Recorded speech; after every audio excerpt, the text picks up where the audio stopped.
السياسية اليومية. بدأنا بثورتنا.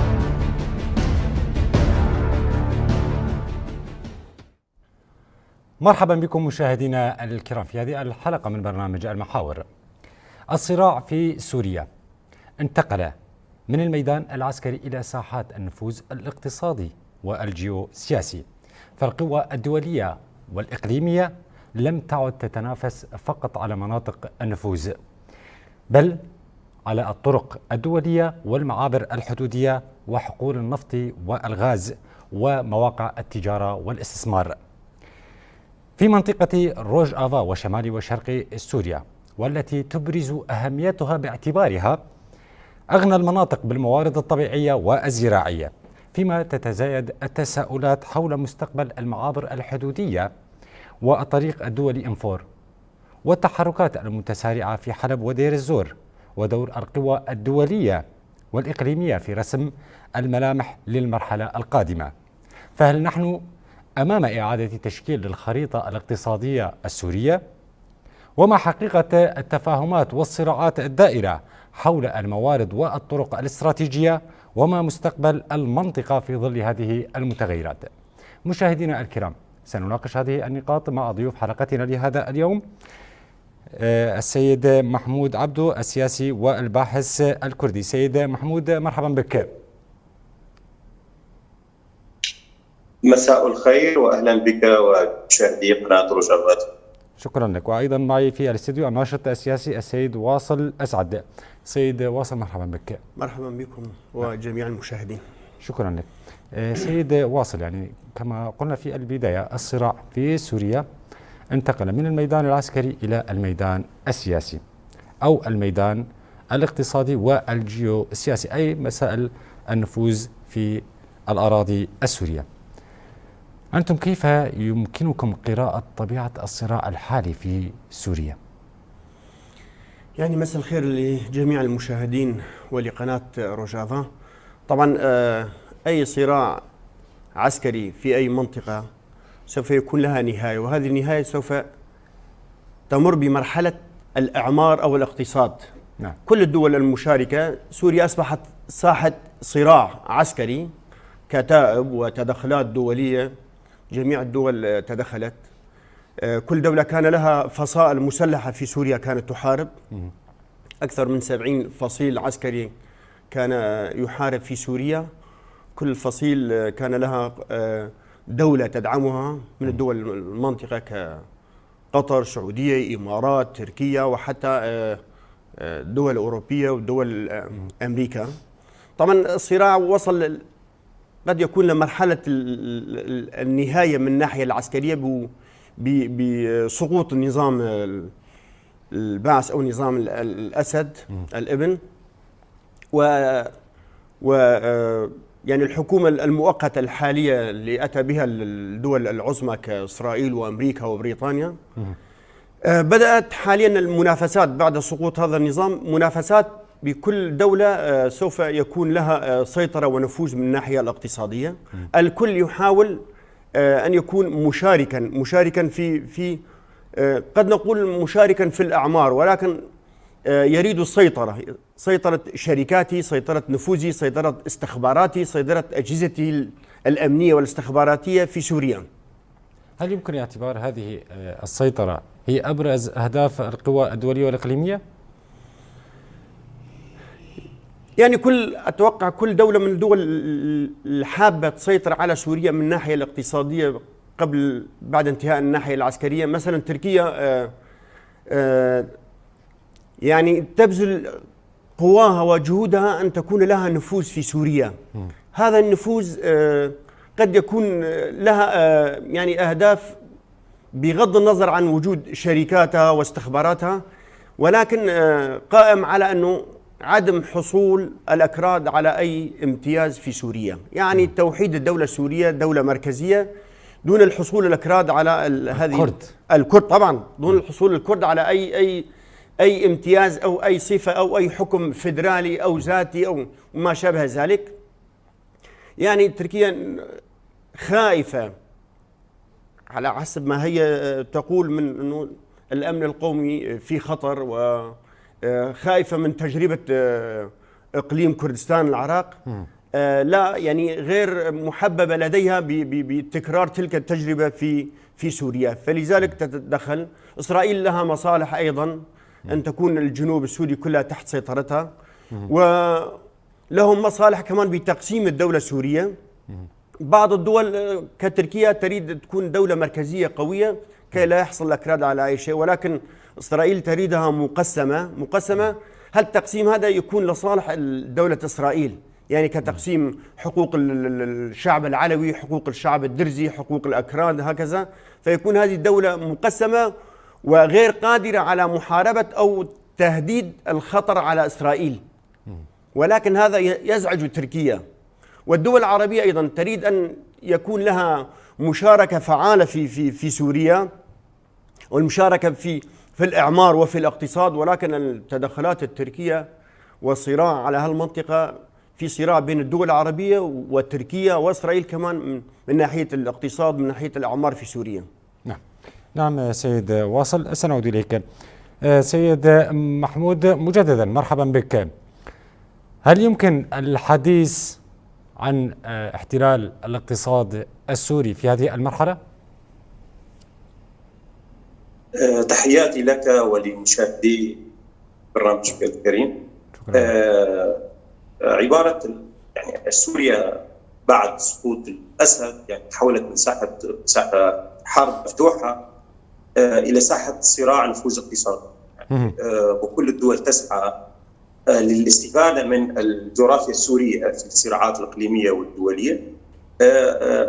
طبيعة الجغرافيا السورية بكونها قلب وجوهر العالم القديم كما كانت تسمى أيام زمان، أيام طريق الحرير وغيرها، أيام كانت الرحلات إلى الحجاز وما شابه والكثير من الدول. تمتلك سوريا من المقومات التي جعلت الجغرافيا السورية عنصر أساسي في الصراع الإقليمي والدولي الحالي. ناهيك عن الخصوصية السورية بعد استلام السلطة الجديدة في دمشق، سعي كافة الدول الإقليمية والدولية إلى الاستفادة من الجغرافيا السورية بقضايا تخص أمنها الاستراتيجي، خططها الاقتصادية وما شابه. تسعى للحصول على المعابر، تأمين ممرات آمنة، منع التمدد إيراني، تمدد شيعي، تمدد هو ضمن الصراعات هي، ولكن الأرض هي السورية. برأيي طبعا الصراع انتقل من الحرب العسكرية المباشرة إلى صراع نفوذ اقتصادي. كل الدول تسعى إلى أن تمتلك ضمانات لمصالح طويلة الأمد، لذلك برأيي ستدعم الحكومة الحالية في دمشق في الكثير من القضايا بما فيها السياسة تلبية لاحتياجاتها الاقتصادية. نعم سيد محمود، يعني بالحديث عن التنافس الدولي والإقليمي، حجم التنافس بين الولايات المتحدة الأمريكية وتركيا، وأيضا ما هو الدور البريطاني في الملف السوري؟ لا، نتحدث عن دول ذات تأثير مباشر ودول ذات تأثير نسبي. يعني الوجود البريطاني بصراحة هو وجود قديم وذات تأثير على الحركات الراديكالية كما نعلم، ويمكن كان له تأثير في دعم السلطة الحالية في دمشق، السلطة السورية. ولكن نحن نتحدث في الجانب الاقتصادي. برأيي الموضوع مختلف. دور البريطاني يكاد يكون هامشي. الدور الرئيسي ودور إعادة رسم الممرات هي للولايات المتحدة والشركات العابرة للحدود، شركات متعددة الجنسية، الشركات العامة القائمة على قضايا يهمها الربح وفتح ممرات آمنة. لذلك كانت عملت الولايات المتحدة على الاستمرارية مكافحة تنظيم داعش، منع تمدد إيران، المحافظة على موارد والطاقة من شرق الفرات وما ترك مساحات آمنة، والاستفادة من الطرق والممرات الموجودة سواء كانت التقليدية كطريق M4 وغيرها، والإضافة إلى طرق محافظات كدير الزور. الجغرافيا السورية تتحكم وتفيد القوى المتصارعة في المنطقة يعني. وحقيقة الصراع الأخير مع إيران زادت من رصيد الجغرافيا السورية في القضايا الاقتصادية. نعم سيد محمود. سيد واصل يعني بالحديث عن طريق أنفور، ونحن نتحدث عن التنافس الدولي، وطريق أنفور يعتبر طريقا دوليا. يعني لماذا يحظى طريق أنفور في سوريا بهذه الأهمية لدى الدول القوى الإقليمية والدولية؟ وأيضا ما حقيقة الحديث عن تفاهمات حول أو مساومات حول طريق أنفور؟ يعني طريق أنفور في سوريا يعد طريق مهم استراتيجي تجاري اقتصادي. صحيح في الآونة الأخيرة ذكرت أن بتركيا قد ساومت أو اتفقت مع الحكومة السورية المؤقتة على طريق أنفور أن يكون تحت سيطرتها من الناحية التجارية والاقتصادية. ولكن تركيا قد تحظى بهذه الأهمية عن طريق أنفور ليس للسبب الاقتصادي فقط. هذا طريق مهم لها من أجل التصنت والأجهزة والتكنولوجيا، مراقبة الأشخاص، تفتيش الأشخاص المارقين، وخاصة هذا الطريق بحد يعني جغرافية شمال شرقي سوريا، يعني جغرافية قريبة من منطقة يعني برأيك هل يمكن استخدام هذا الطريق لأي تسوية سياسية قادمة؟ تسوية سياسية مع من يعني؟ تسوية سياسية للقوى الإقليمية والدولية المنخرطين في الملف السوري على حساب أمور أخرى أو مكونات المنطقة. قلنا من بداية تركيا بجميع تدخلاتها من بداية الثورة وقفت في وجه الحكومة السورية بقيادة النظام البعثي من أجل إسقاطه، وقد دعمت جميع الفصائل الإرهابية، دعمتهم، وخاصة الجميع دخلوا من الأراضي التركية. قد يكون بالبداية كانت تركيا تقوم بكل هذه الإجراءات ودعم الفصائل المسلحة من أجل إسقاط النظام، ولكن خلافات بينها وبين النظام البعثي.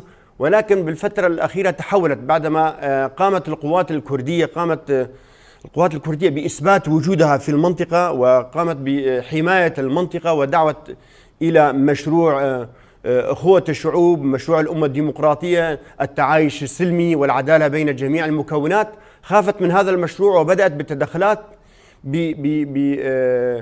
بدعم المعارضة الموجودة، الفصائل الموجودة، عن طريق جميع دول الخليج، وخاصة قطر كانت تضخ كثير من الأموال عن طريق تركيا، وتركيا كانت تدعم تلك الفصائل من أجل السيطرة على تلك الفصائل، و يعني تحد من قوة القوات الكردية الموجودة في تلك المنطقة في الشمال الشرقي سوريا. ويعني نجحت لحد ما بإغلاق الطريق أمام القوات الكردية بوصولهم إلى ما بعد عفرين وإلى بعد المنطقة، خاصة بعد احتلالها لمنطقة الباب وإغلاق الطريق بينها وبين عفرين، وبعدها قامت باحتلال عفرين. يعني هاي الطريق الانفور هاي سوف يكون لها نتائج إيجابية على الدولة التركية إذا حصل الاتفاق كامل، لأنه الطريق هذا طريق استراتيجي دولي اقتصادي تستطيع تركيا التحكم في المنطقة إذا سمحت لها ظروف الدول الإقليمية الموجودة كمان كإسرائيل وأمريكا. التنافس بين تركيا وإسرائيل قوي جدا من أجل المصالح الاقتصادية والسياسية في سوريا. إذا سمحت لها ظروف تركيا تقوم باستغلال هذا الطريق من جميع النواحي. نعم، يعني برأيك تحدثنا عن التسويات السياسية، هل يمكن استغلال هذا الطريق أو استخدام هذا الطريق لمساومات دولية أو مساومات إقليمية كطريق تجارة بري بين بعض الدول؟ طبعا تركيا تقوم بفعل جميع محاولاتها من أجل هالتسويات هاي، من أجل استلام تلك المنطقة والتسوية مع إن كانت مع دول الخليج أو مع إسرائيل من أجل هذا الطريق والتحكم فيه والمساومات الدولية. نعم سيد واصل. سيد محمود، يعني السيناريوهات المحتملة لمستقبل طريق انفور في سوريا؟ تحياتي مجددا. طريق انفور طبعا ليس طريق اسفلتي او طريق عادي، يعني لا، هو يعتبر ليس وليد اللحظه، وليد الازمه السوريه الاخيره، لا، هو دائما كان يربط شرق سوريا بغربها من امتداد من الحدود العراقيه مع بركة بوشر انتهاء بمدينه حلب، يعني مرورا بمنبج، بالرقه، بعين عيسى. طبعا هذا الشريان كان ليس مجرد ممر لوجستي او ممر نفط، كان ممر سياسي، ممر عسكري، له تاثير امني، كان ممر من اتجاه حلب اتجاه الحدود التركيه. اهميه برايي سيبقى يعني الطريق اهميه، كانت الفصائل ايام زمان كل فصيل يستطيع السيطره على هذا الطريق ان يكون ان يتحكم في المنطقه التي تليها. وكان يعني نتذكر جيدا يعني انه طريق انفور كان دائما محور لتفاهمات بين القوى المتداخله في سوريا، يعني نتذكر التفاهمات الروسيه، الامريكيه، التركيه في قضيه انفور تحديدا، يعني يمكن كانت تفاهمات مباشره وغير مباشره حول اليات السيطره ومتابعه الطريق من قبل الفصائل او المجموعات المدعومه من كل جهه من الجهات التي ذكرتها للتو. نعم سيد محمود، يعني بالحديث عن هذا الطريق ذكرت أن هذا مسألة مدينة حلب أيضا والمناطق التي تقع على نهر الفرات كالرقة أيضا، يعني في الآونة الأخيرة في ظل التنافس الدولي والإقليمي على مناطق النفوذ في سوريا تتسارع الأحداث في حلب ودير الزور. يعني برأيكم هل هناك أي مشاريع سياسية إقليمية أو دولية تخص مدينة حلب أو دير الزور، وما أهمية هذه أو هذين المحافظتين بالنسبة للقوى الدولية والإقليمية؟ المحافظتي دير الزور يعني خدمتها الجغرافيا أيضا، يعني باعتبارها تقع على الحدود العراقية، وكانت ممر بالإضافة لكونها يعني منبع قوى النفط كبيرة، يعني حقل العمر كلنا نذكر، التنف، كونيكو وغيرها، بالإضافة لكونها ممر من الحدود العراقية والعراقية السورية، يعني تستطيع أن تنوب عن مضيق هرمز، عن ممرات أخرى يعني من قبيل توريد النفط إلى العالم من خلال الممرات السورية. أما بالنسبة لحلب، فحلب كانت وستبقى العاصمة الاقتصادية السورية، يعني العاصمة التقليدية للاقتصاد السوري، كانت المركز الصناعي الأول في سوريا ولا زالت. يعني برأيي المرحلة القادمة نتيجة الاهتمام التركي والتوأمة والشراكة يمكن بين ولاية غازي عنتاب ومحافظة حلب ستعزز من الدور الاقتصادي لمدينة حلب وربطها بالشبكة الشركات والمؤسسات التركية وحتى الأوروبية، ستخدم العملية الاقتصادية تماما، ربما تخدم أجندات سياسية أيضا. نعم سيد محمود. سيد واصل، يعني بالحديث عن مدينة دير الزور، يعني معروف عن مدينة دير الزور أنها تمتلك يوجد فيها حقول النفط والغاز. برأيك وجود حقول النفط في دير الزور والغاز في دير الزور كيف يؤثر على الصراع؟ يعني أي منطقة في جغرافية سوريا عندما تكون هذه المنطقة أو هذه المدينة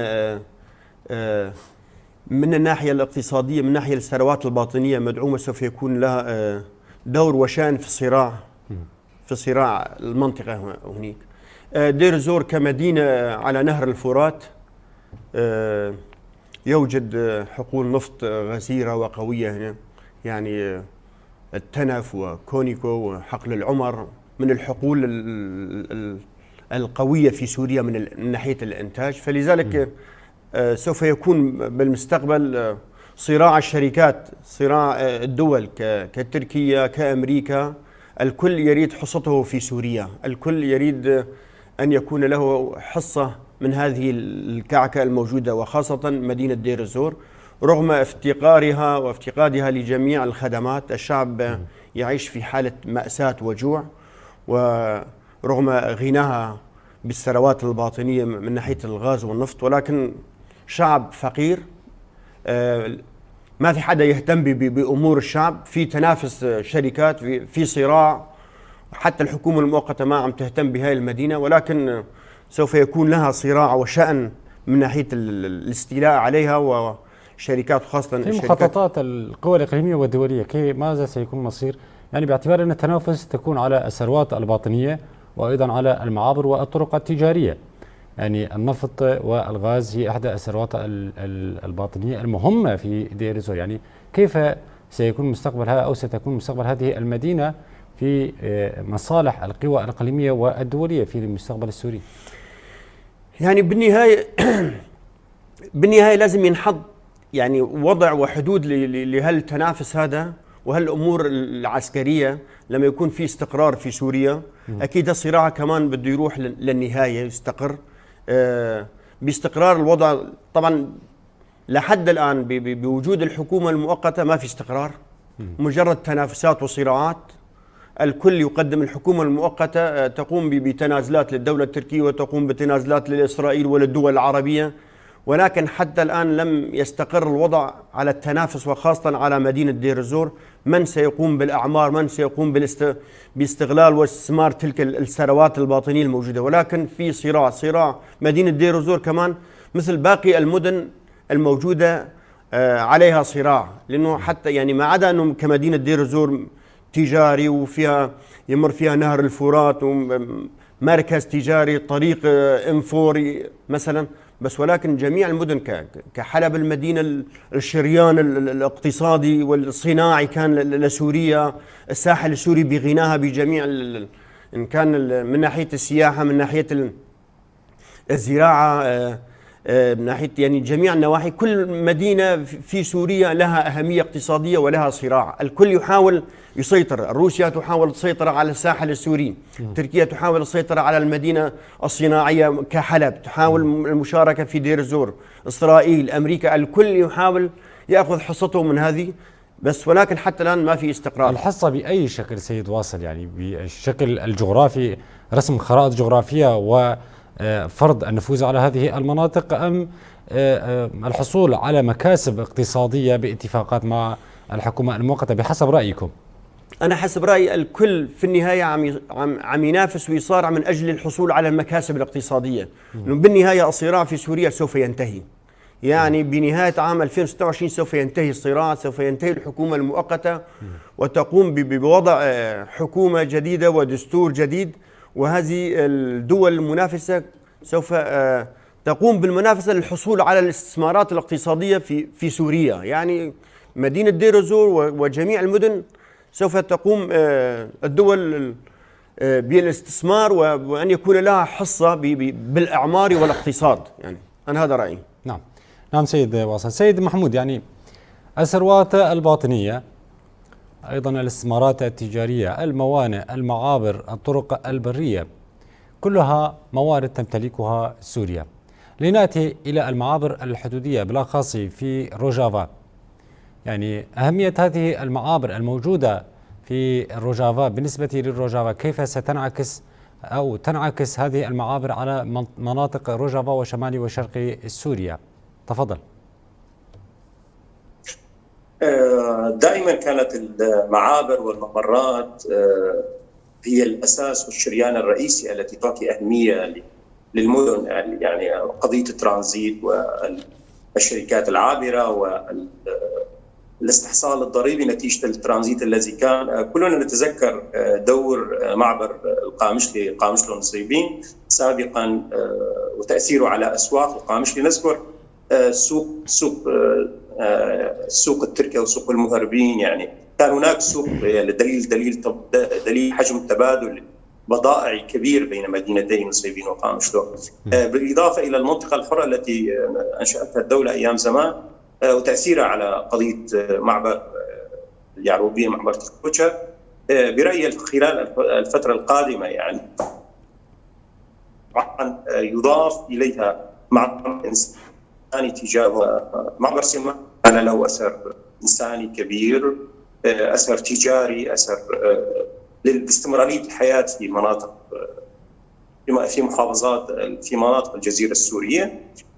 عموما دائما من يسيطر على طرق التجارة هو يسيطر على الثروة حقيقة. يعني مقولة قديمة يمكن أن نعيدها، والدليل ما يحدث حاليا يعني على مضيق هرمز والسيطرة الأمريكية والتنافس الأمريكي الإيراني على قضايا الممرات وتأثيرها على العملة وعلى ارتفاع الخام النفط العالمي.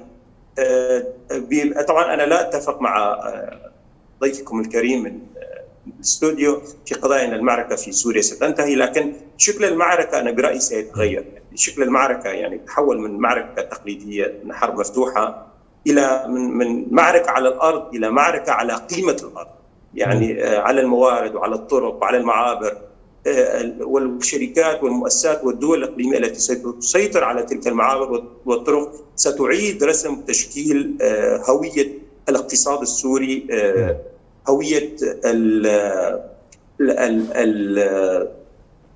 الخارطة حتى السياسية السورية ستتأثر من خلال تأثير تلك الطرق والمعابر. نعم سيد محمود، يعني بالحديث عن هذه المعابر ذكرت معبر النصيبين، يعني حتى الآن لم يتم فتح هذا المعبر بينما تم فتح معبر الكوشر. أسباب الاستمرار برأيكم في إغلاق معبر النصيبين، هل هناك أسباب سياسية أم أمنية أم داخلية أم أسباب خارجية للاستمرار في إغلاق هذا المعبر؟ كيف يؤثر إغلاق هذا المعبر على اقتصاد المنطقة؟ وأهمية معبر الكوشر بالنسبة لمعبر نصيبين؟ لا، كلنا يعلم تماما يعني المنطقة كانت تمر، الظروف السياسية والإدارية التي كانت تمر بالمنطقة، الإدارة الذاتية التي كانت تتحكم بمفاصل الحياة في المنطقة. يعني هناك طرف حدود، لم يكن هناك اعتراف بالإدارة الذاتية، لذلك لا معبر الكوشر تم افتتاحه، لا حتى في القضايا الإنسانية كان هناك طريق باب السلامة في إدلب مفتوحا، بينما طريقة الكوشر باقية مغلقة لأنه الطرف المقابل العراقي لم يكن هناك اعتراف بالإدارة الذاتية، بالإضافة إلى الطرف التركي. طبعا المخاوف التركية كدولة لها قضايا أمن واستراتيجيات، هي لها قضايا سياسية وأمنية وما شابه. طبعا هذا الموضوع يخص تركيا، أما برأيي بعد موضوع اتفاق 29 يناير المنطقة تتجه باتجاه انفراجات على قضايا وخاصة قضية المعابر والحدود. التصريحات الأخيرة التي صدرت خلال الأسبوع الأخير من الجانب التركي بيّنت بشكل واضح، وهناك حركة نشطة في مدينة نصيبين وحتى في مدينة قامش استعدادا لفتح معبر نصيبين، والذي برأيي سيكون شريان حياة جديد لأهل المنطقة وعمل، وبالإضافة إلى كونها ممرا القضايا الكثيرة التي تكلمنا عنها في هذه الحلقة. بالإضافة يمكن ربط تركيا مع العراق مباشرة واختزال الكثير من الطرق والممرات من خلال أن تكون محافظة الحسكة لوحدها ممرا بين دولتين، يعني بين تركيا والعراق مباشرة من خلال من معبر نصيبين إلى الكوشر. بالإضافة كون معبر الكوشر بالأساس يمكن استثماره، وبدأت في بعض الدول بداية وصول الفيول العراقي والشركات النفطية العراقية إلى تركيا وإلى الساحل السوري انطلاقا من معبر الكوشر الذي تم افتتاحه قبل فترة وجيزة. يعني. نعم يا سيد محمود. سيد واصل، يعني السؤال أكرره، يعني طرحته على السيد محمود حول مسألة الاستمرار في إغلاق معبر نصيبين. الأسباب أو أسباب الاستمرار في إغلاق معبر نصيبين حتى الآن. تم فتح معبر الكوشر وتم تفعيله أيضا، أما معبر نصيبين هناك تصريحات دائمة بفتحه. لماذا الاستمرار بإغلاق هذا المعبر، وكيف يؤثر إغلاق هذا المعبر على اقتصاد المنطقة؟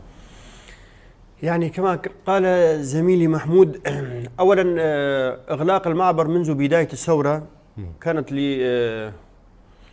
لدوافع أو دواعي أمنية تركية. نتحدث عن بعد سقوط النظام. بعد سقوط النظام، صح، بعد سقوط النظام لم يفتح المعبر. كذلك كانت لمخاوف تركية، يعني الدولة السورية لا مانع لدي من فتح معبر النصيبين، ولكن الموانع موجودة عند الدولة التركية بعد التفاهمات وبعد الهجمات وبعد الأحداث الأخيرة وبعد اتفاقية 29 يناير بدأت الأمور تتوضح أكثر من ناحية الدمج الديمقراطي بيننا وبين الحكومة المؤقتة. فلذلك عم يعود الحديث إلى فتح معبر نصيبين. معبر تلكوشر قد لا يكون له الآثار السلبية على المنطقة كالدولة التركية. التجارة والبضائع تمر عن طريق تلكوجدر وباتجاه الحكومة المؤقتة باتجاه دمشق وهذيك المناطق استفادوا منها. ولكن معبر نصيبين فائته راح يكون لمنطقة سوريا بأجمع، وخاصة شمال شرقي سوريا منطقة روجافا. مخاوف تركيا، ماذا هي مخاوف تركيا سيد واصل؟ يعني هناك طريق الأبيض مفتوح بين تركيا وسوريا أيضا، يعني أيضا هي على الحدود السورية التركية، ويتم إدخال المواد من هذا المعبر إلى المنطقة. لماذا يستمرون في إغلاق هذا المعبر وهناك الكثير من المعابر الموجودة بين المنطقة وأيضا شمال كردستان؟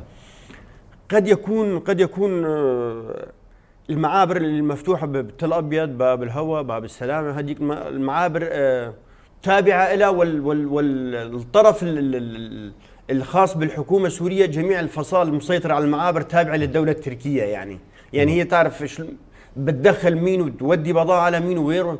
بس معبر نصيبين منطقة كردية خالصة، سوف يكون الإدارة مشتركة. يوجد مخاوف، ولكن بالنهاية سوف ينفتح هذا المعبر التجاري الاقتصادي للشريان للمنطقة كلها، السيارات والشاحنات التي تمر من ناحية الجمركة، من ناحية الاستفادة، من ناحية العمال، من ناحية الجميع، من ناحية تسهيل دخول البضاعة. يعني البضاعة كانت مثلا من تركيا باتجاه معبر إبراهيم الخليل باتجاه سيمالكا، كان يوجد هناك جمركتين أو ثلاثة مع أجار السيارات، أجار الشاحنات كانت أكبر. بينما بمعبر نصيبين المسافة قليلة جدا، يعني فورا يدخل مباشرة من تركيا إلى سوريا. المنطقة راح يستفاد منها الشعب نتيجة تأثيرها على رخص البضاعة أيضا. إن شاء الله قريبا جدا، يعني في أخبار في الآونة الأخيرة أنه راح ينفتح معبر نصيبين بالنهاية. الجميع يدعو، الحكومة السورية تريد أنه ينفتح جميع المعابر للاستفادة من الناحية الاقتصادية والدعم من هذه الناحية. نعم. أنتقل بالسؤال إلى السيد محمود. يعني السيد واصل أنهى كلامه بأنه يتمنى فتح جميع المعابر الحدودية. يعني برأيكم هل ستشهد المعابر الحدودية في سوريا مزيدا من الانفتاح لفتحها على مصراعيها للشعب السوري للاستفادة من المردود الاقتصادي والعمل والتأثير على اقتصاد البلد؟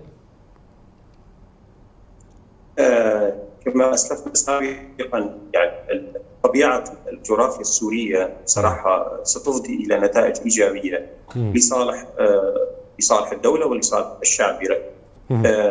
الخصوصية المناطقية للكثير،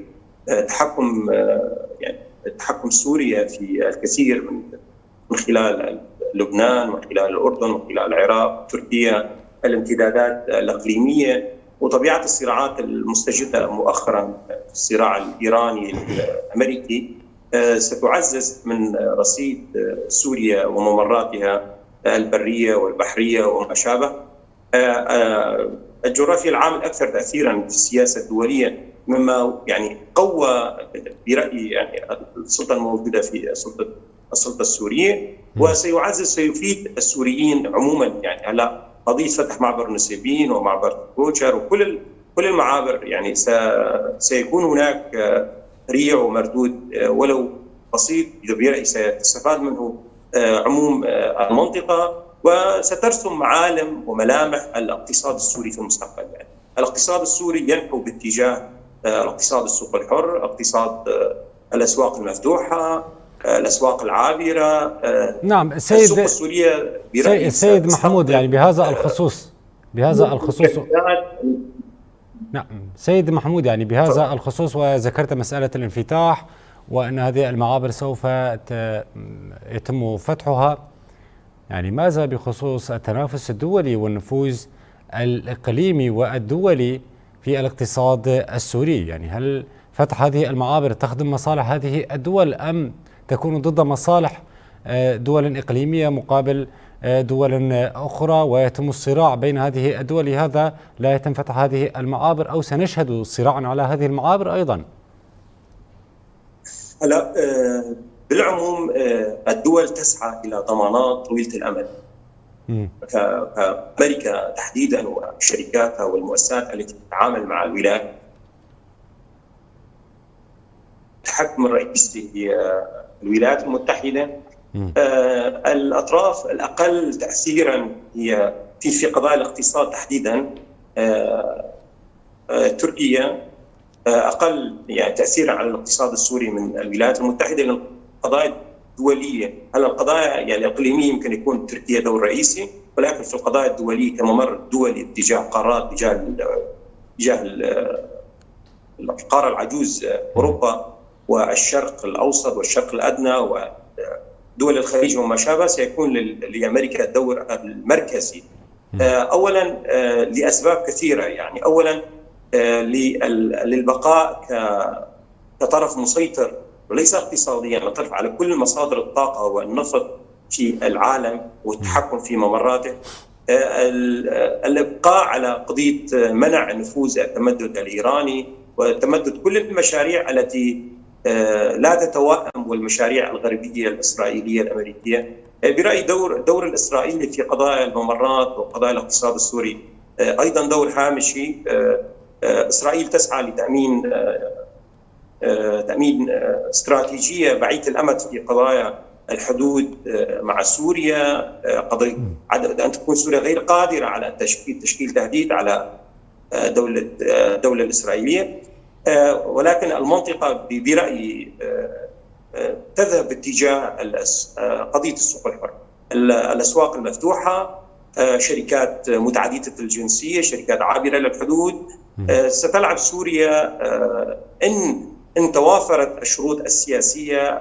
طبعا كلنا يدرك بأن الاقتصاد هو ملازم وملاصق لقضية الاستقرار السياسي. نعم. طالما هناك عدم استقرار سياسي، رأس المال دوما رأس جبان. يعني إن أردنا أن يكون هناك استقرار لرأس المال في سوريا، علينا أن نسعى إلى أن تكون سوريا دولة مستقرة سياسيا، متعددة الحضور، تشاركية، مما يعزز من فرصها الاقتصادية أيضا. نعم سيد محمود، يعني سيد واصل، نتحدث عن التنافس الدولي. ذكرنا الكثير من النقاط خلال هذه الحلقة، تحدثنا عن الطرق، عن المعابر الحدودية، وأيضا عن الثروات الباطنية، وعن المدن الاقتصادية، وأيضا طبيعة الصراع بين القوى الدولية وأهدافها. إذا أتينا ووضعنا مستقبل هذا التنافس أمام المشاهدين، كيف سيكون مستقبل التنافس الدولي والإقليمي على الأراضي السورية، سواء كانت نفوذ جغرافية أم نفوذ اقتصادي أم جيوسياسية؟ يعني أنا برأيي بالنهاية جميع الدول الإقليمية كما ذكرت والدولية تحاول إثبات وجودها في سوريا من أجل